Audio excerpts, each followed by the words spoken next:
従業員全員が毎日毎日必死に考えながらやってきております。私はバッテリー EV が大好きです。2回言いました。当時はどの会議に出てもですね、女性は私一人というのが当たり前の状況でした。国軍本当で戦い続けられたんじゃないかなと。実は私の方からお話を伺いに行ってまいりました。デンマークの、年金基金の株主の皆様で共同提案されている方もご一緒でした。まずただ感謝申し上げたいのがですね、毎年毎年我々が開示をしている内容にいろんなご意見を頂戴しました。これは改善につながりまして本当にありがたく思います。ただお互いの思いが異なることがございました。内燃機関エンジンですね、これを使い続けることが本当にカーボンニュートラルにつながるんですかというご意見でした。2年前にカーボンニュートラルを宣言したときに、世の中がこのカーボンニュートラルの解決策は電気自動車だけだというふうになったときと同じでした。ただその当時から、会長の豊田もですね、カーボンニュートラルというのは車だけではなくて、やっぱりエネルギーがどうやって作られて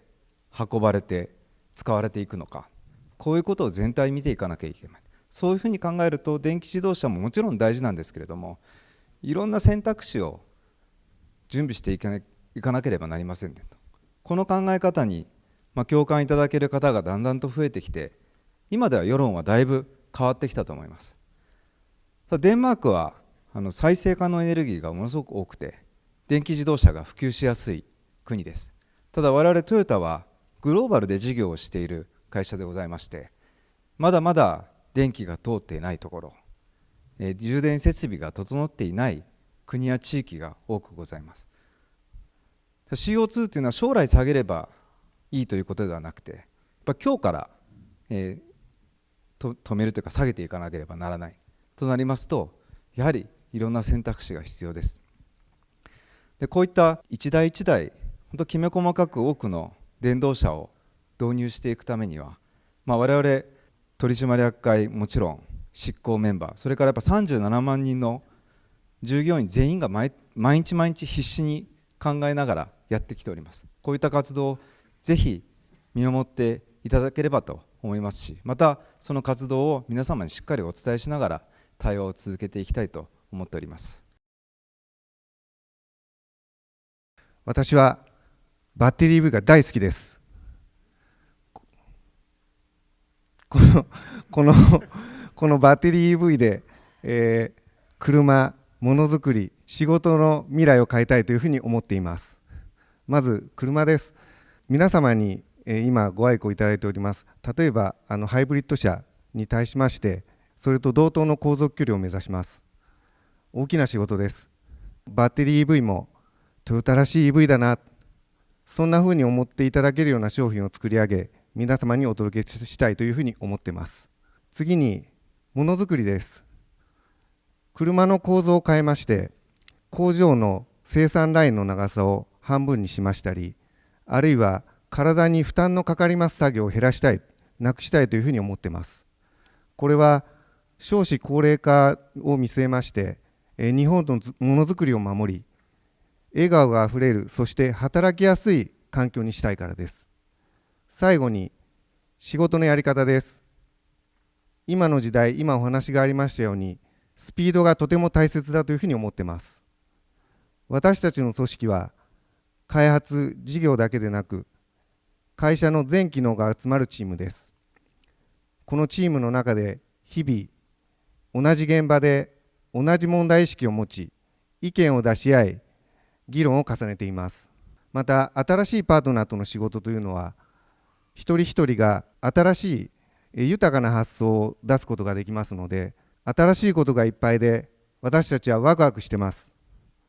このワクワク、そして私たちが仕事をやる楽しい姿が皆様に必ず伝わるというふうに思っています。私はバッテリー EV が大好きです。2回言いました。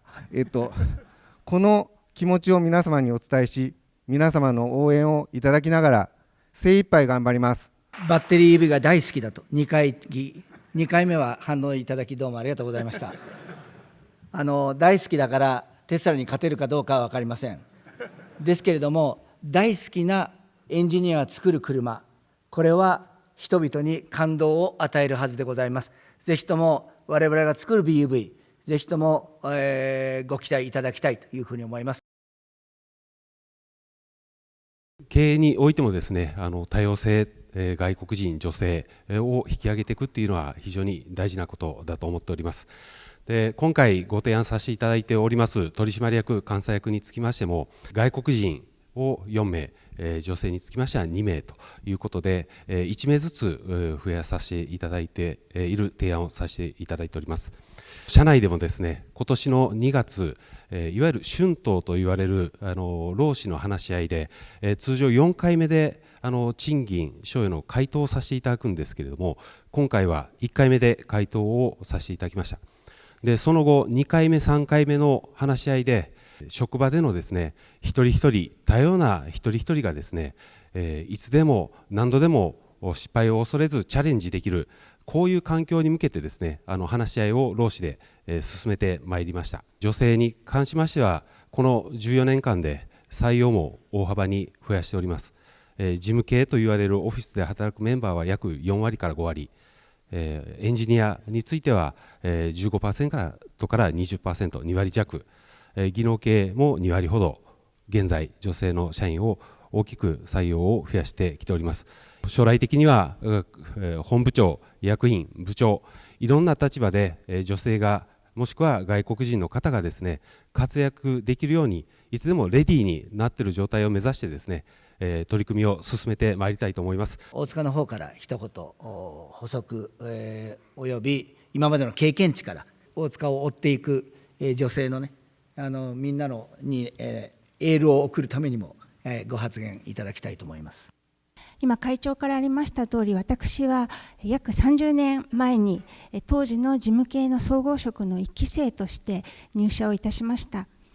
当時はどの会議に出てもですね、女性は私一人というのが当たり前の状況でした。その後2002年ぐらいからですね、ダイバーシティということで託児所を作ったりですとか、当時はまだ少なかった在宅勤務の制度を作って、仕事と育児を両立する人を女性に限らずですが応援していく制度を作ったり、メンターをつけて女性の面倒見を作ってキャリアの形成を支援していこうということをしてきました。こういったことですごく女性でして活躍するメンバーが増えてまいりました。そしてさらに私自身が思いますのは、会長が全員活躍だというふうに言って、人事のやり方、考え方、制度そのものを大きく変えたことから、皆の意識がですね、すごく変わってきたというふうに考えています。そもそも一人一人が多様で違うんだから、その個性を生かして自分らしい活躍、貢献をしていけばいいんだよという考えがだんだん浸透してきたわけです。こういった考え方というのは、私を含めた女性ですとか、キャリア入社、途中から転職してきた人、また若い世代に向けてもすごく勇気と自信につながりまして、私たちが会社の変革に向けて声を上げやすくなってきたというふうに感じております。また、最近では男性の育児休職も4割、平均約2ヶ月弱というところまで数が増え、期間も伸びてきておりまして、これもやはり多様な活躍の仕方、働き方があるんだよということが浸透してきた実績ではないかなというふうに考えています。私たちのミッションは幸せの量産ですので、単一的な幸せではなくて、多様な幸せを多様な人に寄り添って実現していきたい。そのためには私たち自身が多様性を体現して全員が活躍できる、そんな職場を作っていくことが大事だというふうに考えております。本日こちらに登壇させていただいているメンバー約40名ほどおりましてですね、豊田会長が社長になった2010年の最初の総会も基本的には人数は同じぐらいの人数のメンバーが登壇させていただいておりました。でこの13年間人数は登壇させていただいているメンバーは同じなんですけれども、構成が変わったと思います。取締役の数はですね、当時30名弱でございました。で本日ご提案させていただいている取締役の数は10名でございます。で取締役と執行役員、そして監査役も含めた人数で言いますと、当時は約80名を超える人数でございました。現在は20名ほどになっております。でそれだけじゃなくてですね、当時は、役員の OB と言われる顧問相談役という方々もおられまして、14年前、13年前はその方々60名ほどおられました。で現状0名です。豊田社長が社長に就任されて、自分より年上の、役員 OB というのが合計しますと約150名でございました。本日40名ほど参加させていただいておりますけれども、私も含めて現場のリーダーと言われる本部長、プレジデントというメンバーもですね、本日10名ほど皆さんとの会話に参加させていただいております。当時はですね、会長が社長に就任される頃以前はですね、各部門、技術部とか生産とか各部門が強くですね、そこのトップが副社長で、そこの機能を中心に仕事をやってた時代です。機能の中心ですので、仕事がどんどん増えてた頃で、年間50万台ぐらいこう台数が増えましたので、どんどん役員のポストを増やしましてですね、さらに実は当時言いにくい話ですけども、副社長以上終わりますとですね、顧問相談役という制度がありまして、それがですね永久顧問相談役になってました。要はその機能というのはある意味派閥に近いんです。でその機能が強くなりますと、車作りとか会社の意思決定が部門最適、要するに機能軸ですね、機能最適になるわけです。現役の当時、OB の方いらっしゃいますけど、現役の社員も役員もやっぱり先輩である顧問相談役にも気を使いますし、それから口を出される方もいらっしゃいました。したがって非常に仕事が進めにくい状況でありました。で、それでですね、豊田当時社長はですね、これじゃあもっといい車は作れないと、みんなにもっといい車を作ろうじゃないかという声をかけてやるには非常に難しい環境でありましたので、何としてもですね、自分の代でこの制度を変えたいという、強い覚悟を持たれたんですけども、まだその時当時確か社長はですね57、8歳のまだ若手なんですね。皆さん大先輩なんです。ところがその制度を作られたのは大先輩なんですね。要するに既得権がありますので、それをですねやめるといいますか、なくすというのはこれ先輩に弓を引くことなんですよ。